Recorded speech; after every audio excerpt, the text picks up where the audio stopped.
এই সময়ে নাটকীয় কোনো পরিবর্তন করা আমাদের পক্ষে সম্ভব হবে না, কিন্তু গিভেন সিচুয়েশনে বর্তমান পরিস্থিতিতেই ভবিষ্যতে আমরা এটাকে আরও ইউজার ফ্রেন্ডলি করব, সেটা করা যায় সেটা দেবো।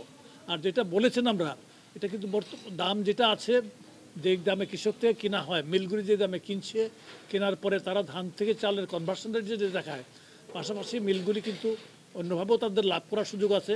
যেমন তুষ হয়, কুড়া হয়, খুদ হয়, সেগুলোও তারা বিক্রি করতে পারে। আমরা হিসাব নিকাশ করে কৃষি সম্প্রসারণ অধিদপ্তর তথ্য দিয়েছে যে উৎপাদন খরচ কত, পাশাপাশি কৃষকদের কত লাভ দেয়া সঙ্গত, সেটা বিবেচনা করে এবারে গতবারের চেয়ে 3 টাকা বেশি দামে ধান এবং চালের দাম ধরা হয়েছে। আমরা সংগ্রহ হচ্ছে বাই দিস টাইম সারা দেশে কিন্তু 1 লক্ষ টনের মতো সংগ্রহ হয়েছে। এটা আমাদের লক্ষ্যমাত্রার চেয়ে পিছনে, এতে কোনো সন্দেহ নেই, কিন্তু সংগ্রহের লক্ষ্যমাত্রার সময়সীমা এখনও রয়ে গেছে, আরও 2 মাস রয়ে গেছে। কিন্তু আমরা আশা করছি এদিন দেরি করতে হবে না।